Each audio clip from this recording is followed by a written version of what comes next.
argumentos a favor de la iniciativa. Téngame paciencia, todo va a estar aquí.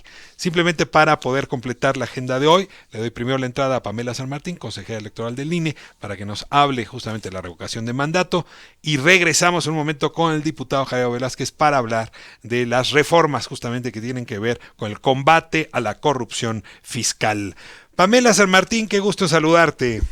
Ricardo, ¿cómo estás? Saludos a tu auditorio. En este difícil arte del periodismo, equilibrismo para ofrecer todas las miradas y que la audiencia se forme su propio criterio. No es una cosa sencilla porque a veces uno quisiera nada más oír a los que piensan como uno y eso es normalmente muy poquito. Por lo menos es lo que me pasa a mí, no sé a ti. Pamela, pues te traigo... Estamos en un órgano colegiado en el instituto. ¿Cómo es la vida en un órgano colegiado? ¿Se oyen todos o se oyen poquito? Pues tenemos distintas visiones y es buscar conciliar las distintas visiones que tenemos. Tienes ahorita frente a ti varios temas, te oía hablando de manera relevante a propósito de la ley Bonilla, déjame arrancar ahí. Decías tú, lo has declarado varias veces, que Bonilla sí se presentó como candidato sabiendo que era un mandato de 2 años, no de 5, como él ha dicho. Y vi que dentro del INE se mostró un documento donde así lo prueba. No le dediquemos mucho tiempo, pero nada más aclárame esto. Tú dices con convicción que Bonilla sabía que el mandato era por 2 años, no por 5. Absolutamente, no solamente lo digo por convicción, porque esté segura que lo sabía, lo tengo por certeza, porque cuando él se registró como candidato, impugnó el tiempo de duración de su mandato, precisamente porque era un mandato de 2 años que se había definido en el 2014, que se había emitido una convocatoria por parte del Instituto Electoral de Baja California, y él, cuando se registra como candidato, impugna el tiempo de duración y la Sala Superior termina determinando que tal como lo establece la Constitución, es 2 años.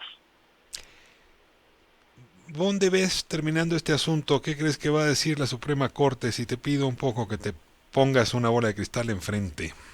Pues yo esperaría que la Suprema Corte resuelva como lo ha resuelto anteriormente. Este no es un tema novedoso en cuanto a la regla de cuándo se puede determinar la ampliación o reducción de un mandato de un servidor público de elección popular.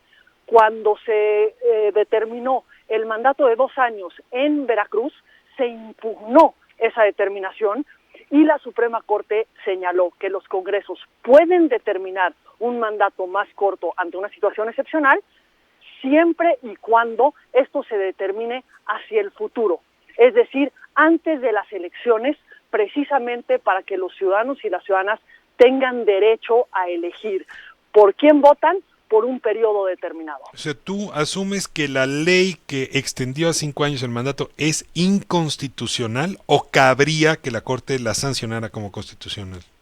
Pues me parece que es absolutamente claro que es inconstitucional, puesto que, uno, las ciudadanas y los ciudadanos ya habían votado y la determinación de un gobernante es una determinación de las ciudadanas y los ciudadanos. Ese es un derecho que tenemos todas y todos y ya había sido ejercido en el momento que se modificó esta ley. Y en segundo lugar, porque ya hay precedente de la Corte en el que ha determinado expresamente que una decisión de esta naturaleza se tiene que tomar antes de las elecciones y no después. Me muevo a otro carril. La política no es el arte de lo deseable, sino el arte de lo posible. El presidente López Obrador tenía la intención de introducir el mecanismo de democracia directa de la revocación de mandato. Lo más lógico es que ocurriera pues en la elección intermedia para que ahí se ratifique el mandato o se le revoque, pero los partidos de oposición no lo vieron con buenos ojos porque era una fórmula que a su vez permitía meter al presidente en la boleta y sobre todo un presidente pues tan popular podía en efecto no ayudarles mucho a las oposiciones a crecer, lo cual desequilibraba.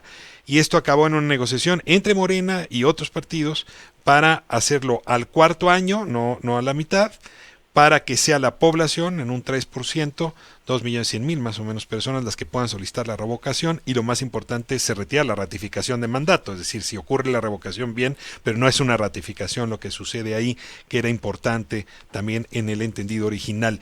¿Cómo valoras tú esta solución posible, no deseable, pero sí posible que aprobó finalmente nuestro Congreso? A ver, en primer lugar, efectivamente, la lógica de una revocación de mandato es una lógica que quien la puede solicitar son los ciudadanos que están en desacuerdo con la permanencia de un determinado ejecutivo federal o de un ejecutivo local. Eso es, digamos, la lógica detrás de una revocación de mandato. Entonces me parece que el hecho de que sean las y los ciudadanos quienes lo determinen es la vía correcta para establecerlo. Ahora, en un sistema electoral como el que hemos construido, en el que una base fundamental es la equidad en la competencia y la no intervención de servidores públicos en la competencia político-electoral entre los partidos y los candidatos, tampoco se puede llevar a cabo a la par de una elección, precisamente porque hay un conjunto de restricciones hacia los servidores públicos para intervenir en la contienda electoral. Lo que creo que tenemos que cuidar es si finalmente, como se aprueba, precisamente por las reglas que se establecen, puede terminar convirtiéndose en la simulación de un derecho. ¿A qué me refiero? Un derecho que está establecido en la Constitución, pero que materialmente es entre difícil e imposible de ejercerse. Si miramos, efectivamente se establece que tienen que pedir esto el 3% de los ciudadanos inscritos en la lista nominal, con una distribución del 3% en 17 estados. ¿Te parece muy alto el umbral? O sea, sí pusieron una condición francamente restrictiva de la democracia participativa. Y esperemos a ver el transitorio, porque el transitorio te establece la regla para la revocación de mandato de los gobernadores. Y en ese caso no es un 3%, es un 10%. O sea, en realidad no va a haber revocación de mandato. ¿Nos dieron a tole con el dedo? Me parece que hay un gran riesgo de que sea una simulación, porque además es el 3% en un periodo que no es claro en la Constitución. La Constitución, como quedó redactada, hay una discusión respecto de si este porcentaje se tiene que recabar en un mes o en 3 meses, porque se señala que se tiene que pedir en 3 meses, pero que se tendrá que recabar las firmas en el último mes. Entonces, si estamos hablando de recabar el 3% de la lista nominal en un periodo tan breve, se puede terminar convirtiendo en un ejercicio de simulación en el que el derecho está establecido en la Constitución, pero es una carrera de obstáculos que puede ser prácticamente imposible de llevar a cabo. Ahora, Pamela, déjame ponerlo del otro lado. Puede ser que en este momento sea muy restrictivo, pero por lo menos ya metiste el concepto en la Constitución.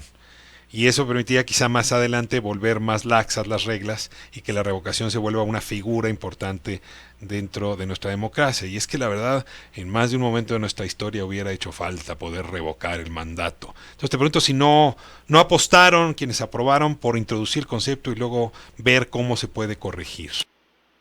Eso sin duda es algo que se tendrá que ir analizando, pero me parece que lo que tenemos que pensar es que los derechos tienen que no solamente enunciarse en la Constitución, sino establecerse mecanismos para su ejercicio efectivo. Y, insisto, el primer momento, el que se regule como un derecho de la ciudadanía, me parece que es una noticia correcta. El hecho de establecer restricciones a la intervención gubernamental en el ejercicio también me parece una premisa correcta. Y hay un punto que me preocupa. Me preocupa en cuanto a la organización. Por supuesto que, al igual que con las consultas populares, el hecho de que sean organizadas por la autoridad electoral con las reglas que nos hemos dado para garantizar certeza, para garantizar la participación de todas y de todos, con reglas preestablecidas, etcétera, me parece que eso es correcto. Nada más hay algunas cuestiones dentro de la regulación que pueden terminar convirtiéndose en complejas. Por ejemplo, se establece que a quien le corresponde difundir toda la información correspondiente a la revocación de mandato es al Instituto Nacional Electoral, y sin embargo no se establece expresamente que contará, por ejemplo, con tiempos del Estado para poder difundir esta información. Se establece una restricción a la propaganda gubernamental, pero no se trasladan los tiempos, como ocurren en las elecciones, a la autoridad electoral, pero se le impone el mandato de difundir la información. El derecho a la información en cualquier ejercicio participativo también es un derecho muy relevante. Pues la verdad es que siempre estos temas son revisables. Vivimos en el arte del ensayo error, eso es la democracia. Yo celebro, te confieso, que estas figuras sean ya parte de nuestro cuerpo constitucional. Y pues también celebro la crítica porque eso hará que se vuelvan mejores, que se puedan encontrar mecanismos que las vuelvan realizables, que se vuelvan posibles. y ese tránsito pues no se da de la noche a la mañana. Pamela San Martín, no sabes cuánto te agradezco estas intervenciones tuyas que siempre nos aclaran tanto. No, te agradezco a ti, Ricardo, y creo que sin duda siempre es de celebrarse establecer derechos a favor de la ciudadanía, pero un punto esencial siempre va a ser también que los derechos no sean enunciaciones constitucionales, sino realidades que tengan garantías para su ejercicio. O sea, no basta con ponerlos en la Constitución, hay que ponerle ruedas al autobús para que sean de realidad. Y para que no estemos en simulaciones de ejercicios de derechos, sino ejercicios reales de derechos que puedan ser efectivos en el mundo. Pamela, muchísimas gracias. Nos despedimos y en breve espero tenerte en esta cabina. Tengo muchas cosas que preguntarte. Me gustaría verte cara a cara para seguirlas conversando.